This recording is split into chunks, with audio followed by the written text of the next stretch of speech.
네, 오늘은 짧게 여름에 추천하는 책, 약간 여름에 읽으면 좋은 책들을 한번 가져와 봤습니다. 네, 여기는 JPEG이고요. 네, 오늘은 여름 관련 책들을 간단하게 추천해 보도록 하겠습니다. 여기는 책들을 한번 쭉 훑어보도록 할게요. 여름에는 책을 뭔가 들고 다니기가 어려워요. 저는 뭔가 무겁기도 하고 짐이 최소화됐으면 좋겠어서 첫 번째로 소개할 책은 바로 이 책입니다. 소설보다 여름이라고 되어 있고요. 문학과 지성사에서 나왔습니다. 사실 이 소설보다 시리즈는요, 제가 몇 권 더 갖고 있는데 짠! 이렇게 계절별로 돼 있어요. 이거 약간 겨울 에디션으로 나왔고요. 이건 봄이었고요. 이번에 여름호가 나왔습니다. 문학과 지성사에서 약간 밀고 있는 젊은 작가상 또는 신인 작가들의 단편들이 묶여져 있습니다. 얇고 단편으로 되어 있기 때문에 뭔가 저는 꾸준히 구독하는 느낌으로 요즘에 사보고 있습니다.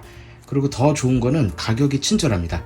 3,500원 정도밖에 하지 않아서, 그래서 가방에 이렇게 넣거나 에코백 같은 조그마한 가방에도 들어가서 소설보다 시리즈를 좋아하고요.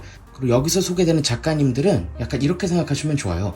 향후 한 5년, 10년 안에 좀 더 알려지게 될 그런 이야기의 주제나 그런 흐름들이 이 안에 이미 있다고 생각하시면 좋습니다. 소설보다 시리즈를 첫 번째로 소개해 보도록 하겠습니다. 문학과 지성사에서 나왔습니다.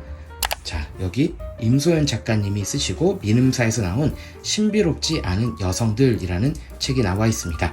이 책은요, 민음사에서 최근에 시작한 시리즈인데 바로 탐구 시리즈입니다. 그래서 새로운 세계를 보는 새로운 세대의 시각이라고 되어 있고요. 이렇게 지금 라인업이 되어 있습니다. 바로 옆에 또 이렇게 철학책 독서 모임. 그래서 이 탐구 시리즈는요, 그 인문 잡지 한 편 아시잖아요? 그 팀원들이 만든다고 보시면 되는데요. 인문학 관련 주제들을 좀 더 깊이 있게 소개하는 주제들을 담고 있습니다. 시리즈 네 번째 책인 이 신비롭지 않은 여자들은 서울국제도서전에서 소개가 됐었고요. 과학과 여성에 대한 이슈들을 다루고 있습니다. 우리들이 대부분 먹는 약들이 성인 남자 기준으로 지어졌다는 점, 여성들이나 노약자들이 먹기에는 그게 실제로 약이 제대로 맞지 않거나 부작용이 일어날 수도 있는데, 과학을 객관적인 사실로만 우리는 알고 있는데 사실은 되게 남성 위주의 특정 관점으로만 사실상 이루어졌다라는 부분을 비판하면서도 동시에 과학 자체의 매력과 과학을 어떻게 다시 한번 여성 또는 약자들의 관점에서 재해석할 수 있는지를 소개하는 책입니다. 과학에 대한 애정이 담겨져 있다고 볼 수 있죠. 얇은 두께 그리고 컴팩트한 사이즈로 해서 계속해서 나올 예정입니다. 그리고 민음사 책을 소개한 김에 더 소개하면 이디스 워튼의 여름. 네, 이거는 제목 때문에 많이들 보시는데요. 마치 아무튼 여름처럼 여름하면 떠오르는 책 중에 하나인 것 같습니다. 이디스 워튼이 쓴 이 여름이라는 소설은요, 성장, 사랑 이야기 당연히 있습니다. 하지만 고전이라고 우리가 보통 생각하면 되게 남성 위주의 관점들이 많은데 여성의 욕망에 대해서도 되게 솔직하게 담겨져 있어서 한번 보시면 좋고요. 이 여름만 보신 분들이 이디스 워튼을 약간 로맨스 작가? 이렇게도 보실 수 있지만, 휴머니에서 나온 성유의 시, 이디스 워튼의 이런 작품을 보면은 작가님이 가지던 비판적인 사고, 관점, 가족에 대한 이야기도 좀 더 보실 수 있습니다. 표지도 너무 여름과 잘 어울리죠. 그리고 이 두 책은 꿈꾸는 인생이라는 출판사에서 나왔습니다.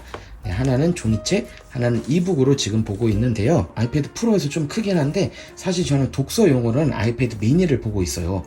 얘는 사실 들고 다니기 조금 힘들잖아요. 잡지 같은 거 볼 땐 또 프로 11인치 사이즈가 나쁘진 않습니다. 이북 리더기도 썼는데 전 실용성이 몹시나 중요해서 아이패드로 보고 있고요. 최대한 밝기를 줄여서 이렇게 읽고 있습니다. 해외 생활들 그리고 냄새들인데 들 시리즈로 꿈꾸는 인생에서 계속해서 나오고 있습니다. 주제를 고르시고 그거에 관련된 이야기들을 축적하는 방식의 에세이입니다. 그래서 이 안에는 이제 냄새와 관련된 에피소드와 작가님들의 이야기가 당연히 담겨져 있고요. 해외 생활들은 해외 생활을 하셨던 경험들이 이 안에 담겨져 있습니다. 해외 생활들은 최근에 읽기 시작했는데요. 너무 재밌어서 시간 가는 줄 모르고 읽고 있는데, 이 시리즈들 읽기 좋고요. 여름에는 당연히 에세이가 당연히 읽기가 좀 수월해서 추천으로 두 권을 가져와 봤습니다. 그리고 마지막으로 추천할 책은 제가 너무 좋아하는 백수린 소설가님의 여름의 빌라입니다. 제목에 당연히 여름이 들어갔고요. 그리고 단편집입니다.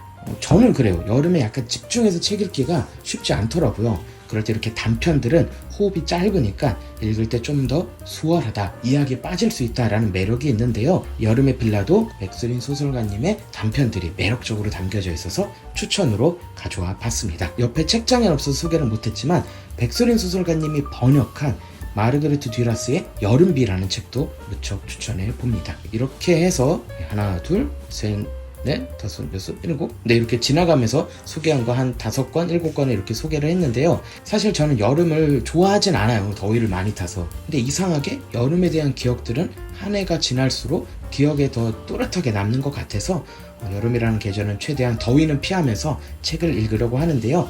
이번에는 에세이, 단편집 위주로 소개로 가져와 봤습니다. 네, 여름에도 건강히 잘 지내시고요. 또 소개하러 나오겠습니다. 네, JP였습니다. 감사합니다.